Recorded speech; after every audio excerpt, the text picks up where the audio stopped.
தாம்பத்தியம்ங்கிறது நீங்க எதிர்பார்க்குற எக்ஸ்ட்ரீம்லாம் கிடையாது. கட்டி புடிச்சு ரொம்ப ஓப்பனா சொல்லலாம். இத பார்க்குற சில பசங்களுக்கோ, பொண்ணுக்கோ தனாங்க உங்ககிட்ட யார் வந்து கேட்டாலும் நீங்க இல்லங்கிற வார்த்தைய தான் சொல்லுவீங்க. அந்த இல்லங்கிற வார்த்தை என்னன்னா, உங்களையும் இல்லாத இடத்துக்கு தான் கூட்டும். இது இல்லங்கிற வார்த்தைய சொல்லாம இருக்கறதுக்கு இன்னொன்னு சொல்லிர்றேன். யாராவது உங்ககிட்ட அப்படி கேட்கும்போது காதல்னு ஒரு விஷயம் சொல்றாங்கல்ல. காதல்ங்கிறது எப்ப நடக்கக்கூடிய விஷயம்னு சொல்லுங்க. அதான் ஒருத்தருக்கு ஒரு எனக்கு ரூ. 10,000 இருக்கும். உங்களுக்கு ரூ. 10,00,000 இருக்கும்.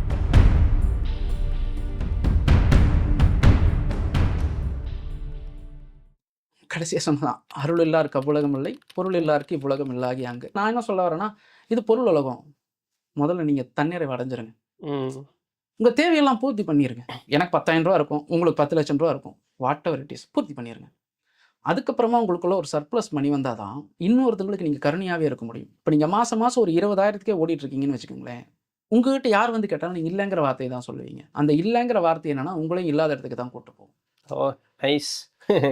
நான் என்ன சொல்றேன், உங்களோட டெஸ்டினேஷன் நீங்க ஃபிக்ஸ் பண்ணிருங்க. அது வரட்டும். உங்களோட பொருள் தேவையில நீங்க முழுமை அடைஞ்சிருங்க ஃபர்ஸ்ட்டு.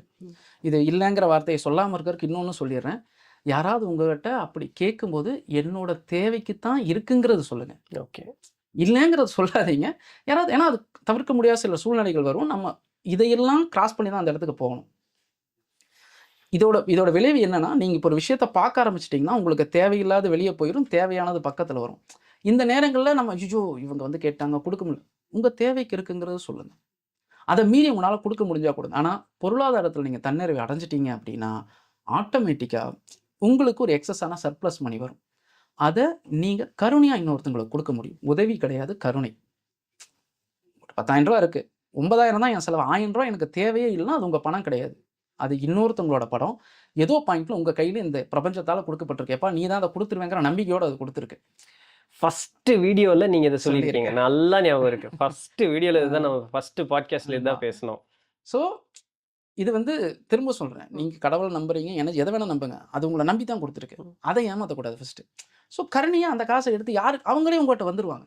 அத நீங்க தேடவெல்லாம் வேணாம். கன்சர்ன் பெர்சன் இல்லாட்டி உங்க கண்ணுக்கு தெரியும்.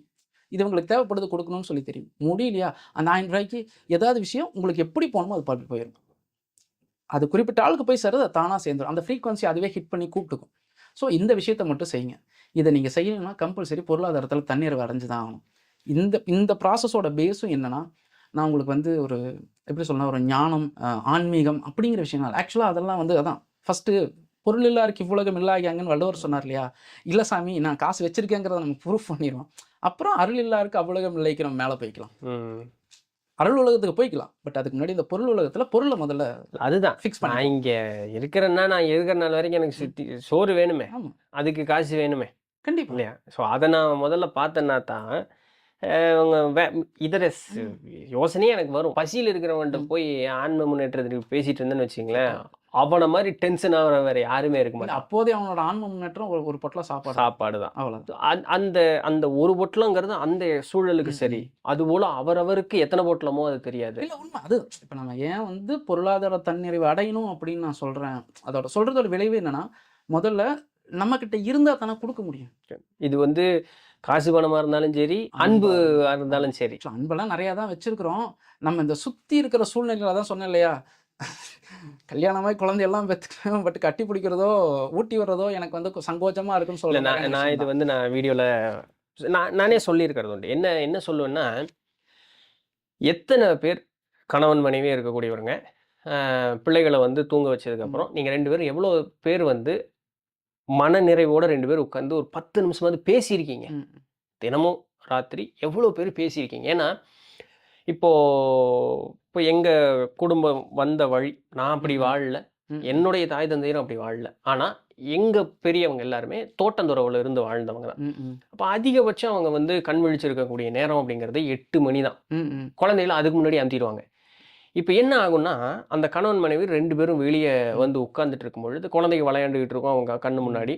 தூங்குறது தூங்கிரும். வீடு நிறைஞ்சு குழந்தைங்க இருக்கும். இந்த கணவன் மனைவி 2 பேரும் பேசிட்டு இருப்பாங்க. சண்டையே வராது. இதுதான் பியூட்டியே. ஒருத்தர் பேச ஒருத்தங்க கவனிப்பாங்க. அப்போ அவங்க பேச இவங்க கவனிப்பாங்க. இது ரொம்ப அமைதியா போகும். இன்னைக்கு எனக்கு தெரிஞ்சு 2 பேரும் யார் ஒருத்தர் வாய தொறந்தாலும் அங்க சண்டையில போய் முடியுதுங்கிற மாதிரி இன்னைக்கு சூழல் வந்துடுச்சு. இல்லைங்கிறத தாண்டி இங்கே இப்போ நம்ம மனநிலையா எப்படி கரெக்டாக இருக்கும் அப்படின்னா, ஒரு சில இடத்துல ஆண் அப்பர் ஹேண்ட் எடுக்கணும்னு நினைக்கிறாங்க. ஒரு சில இடத்துல பெண் அப்பர் ஹேண்ட் எடுக்கணும்னு நினைக்கிறாங்க. இந்த அப்பர் ஹேண்டுங்கிறது வந்து ஒரு சில இடத்துல இது இப்படியே இருக்குது. இது அவங்களுக்கு ஆப்போசிட்ல இருக்கிறவங்களுக்கு அந்த அவங்களுக்கான ஒரு தேவை கூட கிடைக்கிறதில்ல. இந்த பக்கம் அதே மாதிரி தான். அந்த ஆணோட விஷயத்தை வச்சுக்கிட்டு இவங்க அப்பர் ஹேண்ட்லேயே இருக்காங்க. அவங்களுக்கு தேவையானது கிடைக்கிறதில்ல. இங்கே இந்த புரிதல் அப்படிங்கிற திருமணம் ஏன் அந்த புரிதலுக்குள்ளேயே போகிறேன்னா, காதல்னு ஒரு விஷயம் சொல்கிறாங்களா பிரதர்? காதல்ங்கிறது எப்போ நடக்கக்கூடிய விஷயம்னு சொல்லுங்கள். அதான் ஒருத்தருக்கு ஒருத்தர் நல்லது ஒரு புரிதல் இருந்தா அதாவது விட்டு கொடுக்கறது எனக்கு அதுல ஒரு இது உடன்பாடு இல்லை. விட்டு கொடுக்கறதுங்கிறது வந்து ஆர்டிஃபிஷியலா நடக்கிறது கிடையாது. அது எதிர்பார்ப்பு இல்லாம என்ன நடந்தாலும் சரி என்கிட்ட இருந்து நான் உனக்கு கொடுக்க வேண்டியதை நான் கொடுப்பேங்கிறது தான் வந்து உண்மையாலுமே அந்த அன்பினுடைய வெளிப்பாடு, காதலினுடைய வெளிப்பாடை நான் பார்க்குறேன். ஒரு தேவைன்னு ஒன்று எதிர்பார்த்துட்டோம்னா அங்க உண்மையான அன்பு அப்படிங்கிறது ஒரு காலம் வரவே வராது. ஏன்னா தேவை கிடைக்கலன்னா நம்மளுடைய புத்தி மாறிடும். கண்டிப்பாக. மேபி இது அவுட் ஆஃப் கான்செப்ட் ஆஃப் போகுதான்னு எனக்கு தெரியல. பட் இது சொல்கிறது கரெக்டுன்னு எனக்கு தோணுது. இங்கே நம்ம காதல்னு சொல்கிறது என்ன தெரியுங்களா? ஒருத்தரை பார்த்து ஒரு எலக்ட்ரிஃபைங்கான ஒரு திங் நடக்கும் இல்லையா? அதை காதல்னு நினைக்கிறோம். அது இன்ஃபாக்சுவேஷன் அப்படிங்கிறது வந்து பிடிச்சிருக்கு, அவ்வளோதான். அது என்ன வேணாலும் உங்க காரணம் சொல்லிக்கலாம். எனக்கு பிடிச்சிருந்துருக்கலாம், உங்க ஃபிசிக் எனக்கு பிடிச்சிருக்கலாம், மேபி நீங்க செய்யற ஒரு விஷயம் எனக்கு பிடிக்கும், எதுவா அது பிடிச்சிருக்கு. ரொம்ப ஓப்பனா சொல்லலாம், இதை பார்க்குற சில பசங்களுக்கோ பொண்ணுக்கோ தரலாம், அவங்க போட்டிருந்த மேக்கப் ட்ரெஸ் தான் பிடிச்சிருந்துருக்கும். கண்டிப்பா நைட்டியோட மேக்கப்லாம் பார்த்தா அவனுக்கு அவ்வளோ பிடிக்காது. கண்டிப்பா இல்லை இருக்கும். இது ஒன்றும் பெரிய ஆப்வியஸான திங். கண்டிப்பா இதுதான் வந்து இது காதல்னு சொல்லிக்கிறோம். கண்டிப்பா. இப்போ ஃபர்ஸ்ட் மீட்டு சரிங்களா, நீங்கள் உங்கள் லவ்வரை பார்க்க போகிறீங்க, நீங்கள் போயிட்டீங்க, அந்த பொண்ணு ஒரு 1/2 மணி நேரம் கழிச்சு லேட்டாக வருது, என்ன பண்ணுவீங்க? எரிச்சலாக இருக்கும். ஆனால் அங்கே என்ன ரியாக்ட்? அதான் ஃபர்ஸ்ட் மீட், உங்களுக்கு என்ன பண்ணுவீங்க? சரி பரவாயில்ல, என்ன சொல்லலாம், ஆனால் உள்ள என்ன பண்ணுவீங்க? ஆப்வியஸ்லி சரி பரவாயில்ல பரவாயில்ல ஆப்வியஸ்லி. இந்த விஷயம் என்னோட ஆக்சுவலாக உண்மையிலுமே அவங்க உங்கள் வாழ்க்கை துணையாக வரணும்னு இருந்தா நீங்கள் அங்கே விட்டு கொடுத்துடக்கூடாது, புரிய வச்சிருக்கணும். இந்த பாரு, எனக்கு சில விஷயத்தில் நான் இப்படி இருப்பேன், நான் இதை உனக்கு கண்டிப்பாக எப்பவுமே செய்ய மாட்டேன், நீயும் எனக்கு இதுக்காக கொஞ்சம் மாறிக்க ட்ரை பண்ணு. ஒரு டைம் சொன்னா சில நேரங்களில் அது நமக்கு ஆப்வியஸாக அக்செப்ட் பண்ணிக்கலாம், பட் எல்லா நேரத்திலும் இது பண்ணாத. இந்த மாதிரி நமக்குன்னு இன்பில்டான சில ஆட்டிடியூட்ஸ் இருக்கும் இல்லையா, அவங்களுக்கு இன்பில்டான ஆட்டிடியூட்ஸ் இருக்கும். இதெல்லாம் நம்ம என்ன பண்ணுவோம்னா, ஒரு போர்வையை போட்டு மறைச்சிட்டு அவங்கள பேம்பரிங் பண்ணிட்டு இருப்போம். இது எங்கே வரைக்கும் போகும்? கல்யாணம் வரைக்கும் போகும். நமக்கு தோணும், ஆஹா நமக்காக எல்லாமே செய்கிறான், ஆஹா அவன் நமக்கு இதெல்லாம் முடியும், கல்யாணம் முடியும். கல்யாணத்துக்கு அப்புறம் ஒரு 3 மாதத்தில் கிட்டத்தட்ட இவங்களுக்குள்ள என்னென்ன தேவை இருக்கோ, அதாவது என்னென்னா, இதுக்கப்புறம் உன்னையா பார்த்தா நீ ஒரு பெரிய மன்மதன் எனக்கு கிடையாது, நீ எனக்கு பெரிய ரதிதேவி கிடையாது. இதோட ஃபீலே என்ன அப்படின்னா, நீ அவ்வளோதான் 24 மணி நேரம் என் கூட தான் இருக்க போகிறாங்கிற அந்த முடிவுக்கு நம்ம வந்துடுவோம். இப்போ ஒரு படத்துக்கு கிளம்புறீங்கன்னு வச்சுக்கோங்களேன், அவங்க எப்பவும் போல 1/2 மணி நேரம் லேட்டாக அவங்க திரும்ப பண்ணுறாங்க, அப்போ நீங்கள் என்ன பண்ணுவீங்க? அதுக்கப்புறம் நம்ம ரியாக்ஷன் வேற மாதிரி இருக்கும். கண்டிப்பா அந்த பேம்பரிங் பண்ண மாட்டீங்க, 5 நிமிஷத்துல லிட்டரலா ஃபயர் பண்ண நகர்த்த ஆரம்பிச்சிருவீங்க. இதே ஆள் தான் 1/2 மணி நேரத்துக்கு பேம்பரிங் பண்ணீங்க, இப்போ 5 நிமிஷம் உங்களால ஒத்துக்க முடியல. ஆக்சுவலா அங்க கேட்டிருந்திருக்கணும், இங்க விட்டு கொடுத்துருந்துருக்கணும். கண்டிப்பா வெரி குட். சரிங்களா, அவங்க எல்லா வேலையும் செய்யறாங்க, நீங்க சேர்ந்து கலந்து செய்யறதா இருந்தாலுமே ஒவ்வொருத்தருக்கும் ஒரு இது இருக்கு. சட்டை பேண்ட்டை போறது ஈஸிப்பா, சேலை கட்டுறதுக்கு 5 நிமிஷம் ஆகத்தான் செய்யும். இது ரொம்ப பேசிக் திங். அதாவது வந்து என்ன, ஒருத்தங்களுக்கான மரியாதையை நம்ம மரியாதையா கொடுக்கணும்.